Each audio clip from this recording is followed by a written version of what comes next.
Hi, it's T. Carlson here. We're continuing coverage of all the Beatles albums on which I rank every track on said albums.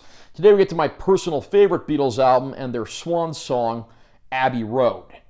This album is one of the greatest of all time, and it's an interesting album because side A is pretty strong individual tracks, whereas side B is mostly one big long medley.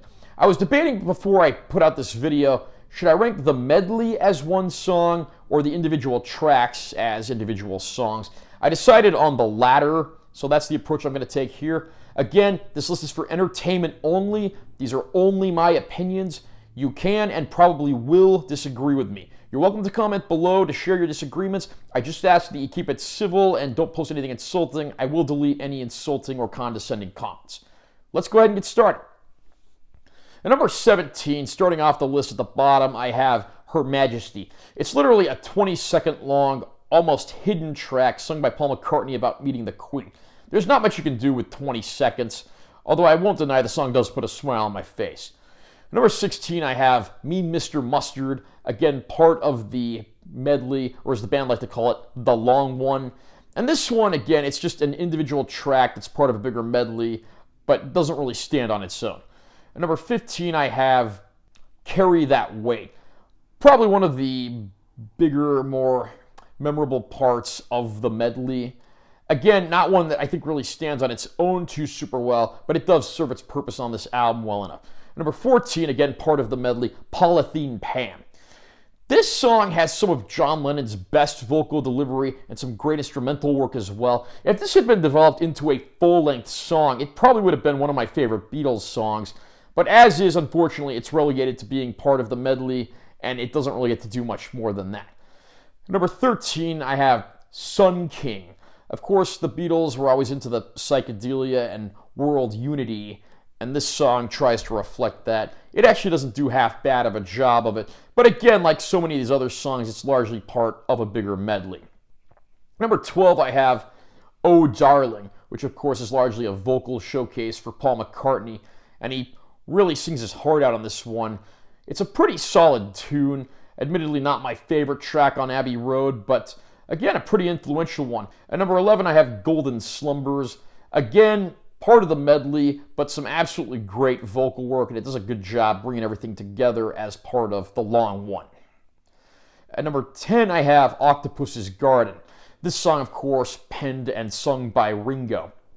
Sort of a catchy children's sing-along type song, but it does what it sets out to do extraordinarily well. Of the songs on which he has writing credits, this is probably the best one. At number 9, I have Maxwell's Silver Hammer, a Paul McCartney tune that is about a murderous guy that goes around killing people with a hammer. And despite this, it's a cheery, upbeat pop song.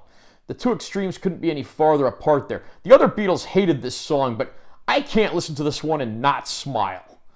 At number 8, I have Because. Again, one of those, very sort of slow and psychedelic Beatles tunes, and one that I think adds a certain something to the Abbey Road record. A lot of good tunes on this one, and this one certainly is worth revisiting.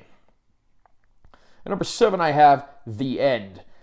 As this song dictates, it comes at the end of the album and the end of the big medley. Technically, Her Majesty is the last song, but this is the last, full song. And unlike the rest of the medley, this is actually a pretty full-length song, and it's a big anthem that closes things out, and it does so in fine form. At number 6, I have She Came In Through the Bathroom Window.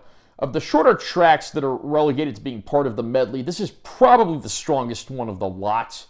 I mean, even Joe Cocker had a cover of this that was pretty solid. Some pretty memorable lyrics and, of course, instrumentation as only the Beatles could do. At number 5, I have I Want You, She's So Heavy. Probably one of the, as the title would dictate, one of the heaviest Beatles songs. Some great guitar work on this, some fantastic vocals, and this one, of course, was influential on a lot of, classic hard rock bands and groups like that. At number 4, I have Come Together. Great starting tune on the album from John Lennon. Again, some crazy lyrics. Who knows what they're about exactly, but he put them together and made a great song. There's no denying that. Number 3, I have Something, one of George Harrison's 2 songs on the record.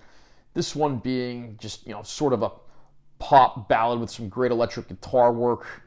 This was, of course, famously referred to by Frank Sinatra as his favorite Lennon-McCartney song, much to the chagrin of Beatles fans. But it is George Harrison at his absolute finest.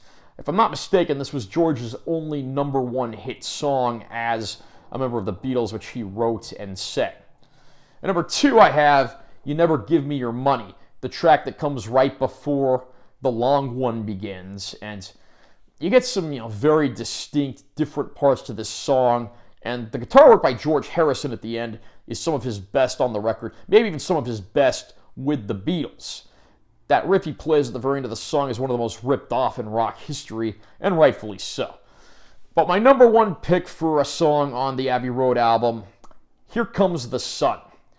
There are 2 George Harrison songs on the album, both of which are ballads, but this one's sort of a shorter acoustic ballad. It's just a very sweet, simple song, but it's done so well. I mean, this is one of George Harrison's greatest songs, and Abbey Road's my favorite Beatles album, so picking a favorite song on there is not an easy task. But Here Comes the Sun, I think, would have to be the one that takes the title when it comes to this record. And there you have it. What's your favorite song on Abbey Road? What's your least favorite? Comment down below and let me know what you think.